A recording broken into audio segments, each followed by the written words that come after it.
Hello friends, creepy shadow YouTube channel में आपका स्वागत है। अगर आपको रोमांचक, डरावनी और सच्ची कहानियाँ सुनना पसंद है तो हमारे इस चैनल को सब्सक्राइब जरूर करें। तो चलिए बढ़ते हैं आज की कहानी की ओर।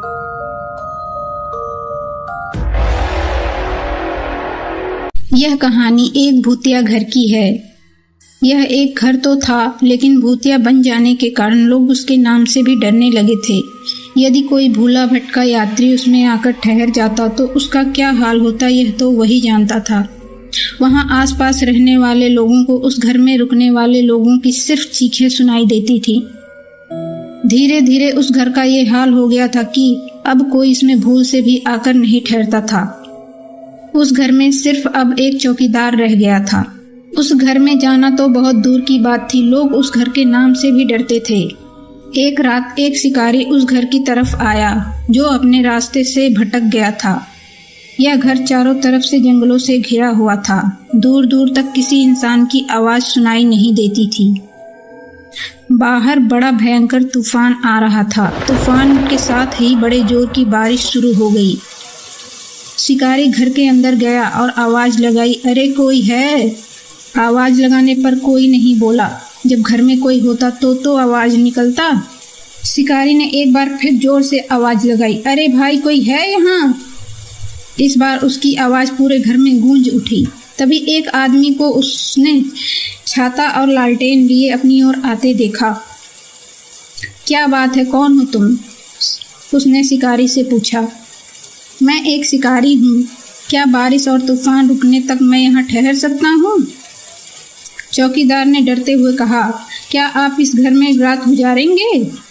शिकारी ने कहा, हाँ, इस बारिश और तूफान में इस समय रात बिताने के लिए जंगल में इससे अच्छी जगह और नहीं कोई हो सकती। और मेरे कुछ साथी भी जंगल में भटक गए हैं। हो सकता है कि इस घर को देखकर वो भी यहाँ आ जाएं। साहब, यह घर तो क्या कहना चाहते हो तुम? इतने डरे हुए क्यों हो? साहब, आप क्या इस घर के बारे में नहीं जानते? क्या नहीं जानता? यही कि इसे भूतिया घर कहते हैं। यह भूतों का घर है। इसमें भूत रहते हैं। यह बात चारों तरफ फैली हुई है। आपको कैसे नहीं पता? क्या भूत? हा हा हा हा। बाबा, ये तुम कैसी बात कर रहे हो? विज्ञान के युग में आप ऐसी बातें कैसे कर सकते हो? मैं सच कह रहा हूँ, यह भूतिया घर है।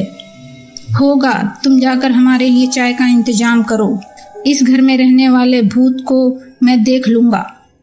चौकीदार ने गहरी सांस ली, नजरों से शिकारी को देखा और चला गया।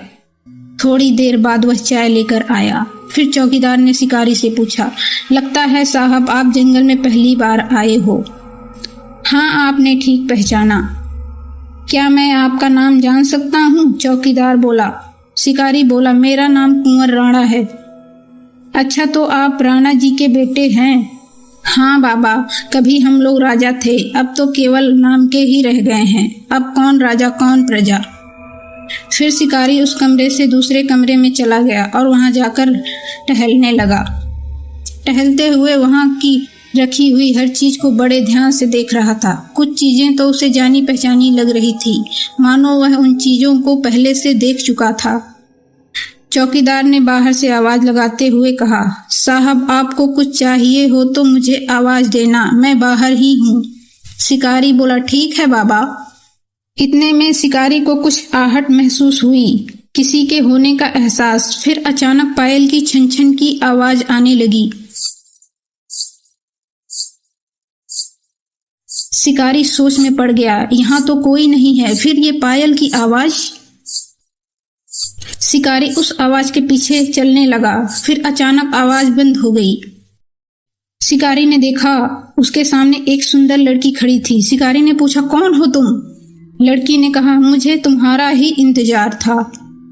शिकारी बोला, मेरा इंतजार? हाँ, तुम्हारा ही इंतजार। अब मेरा बदला पूरा होगा। कैसा बदला? शिकारी बोला। इतना कहकर लड़की गायब हो गई। शिकारी के डर से पसीने छूटने लगे और वह चौकीदार से बोला, बाबा वह लड़की कौन थी?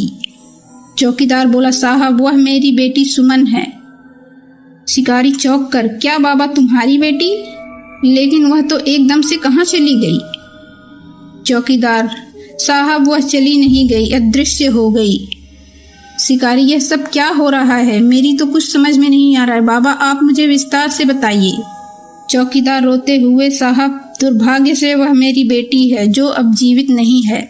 उसे आपके बड़े भाई से प्रेम हो गया था, तब आप बहुत छोटे थे, लेकिन जब आपके पिताजी को ये बात पता चली तो राजा जी ने मेरी बेटी को फांसी लगा दी।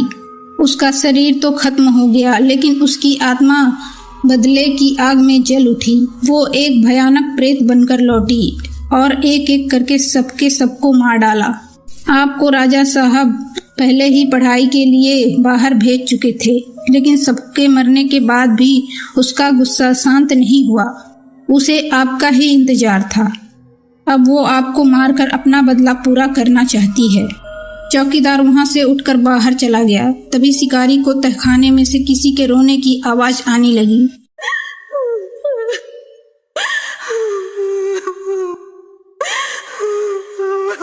वह डरते डरते तहखाने की ओर चला। जैसे ही वह तहखाने के अंदर गया, एक डरावनी आवाज आई, आओ छोटे कुंवर, मुझे तुम्हारा ही इंतजार था। बहुत ही डरावना दृश्य था। बिखरे बाल, लाल लाल बड़ी आंखें, जिंदा निकल जाने वाली भयानक चेहरा और अपना मकसद पूरा होने की वो अहंकारी हंसी। और वह कह रही थी, आज तुम्हें मुझसे कोई नहीं बचा सकता। शिकारी भागना चाहता था, लेकिन तहखाने का दरवाजा बंद हो गया।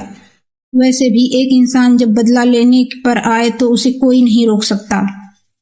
तो फिर यह तो एक खतरनाक आत्मा थी, तो भला इसे बदला लेने से कौन रोक सकता था? शिकारी अंदर से दरवाजा खोलने की कोशिश कर रहा था। शिकारी की आवाज सुनकर चौकीदार भी आ गया, लेकिन चौकीदार अंदर नहीं जा पा रहा था, क्योंकि दरवाजा उस चुड़ैल ने बंद कर दिया था।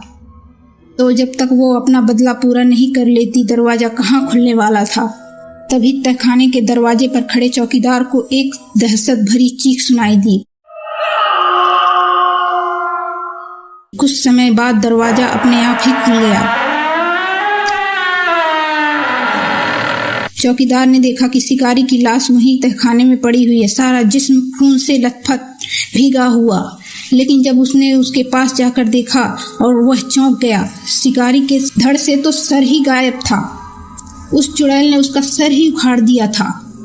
तभी उस चुड़ैल की भयानक हंसी दोबारा सुनाई देने लगी और वह कह रही थी, आज मेरा बदला पूरा हुआ। इतना कहते ही वह तहखाने के अंधेरों में ना जाने कहाँ गायब हो गई।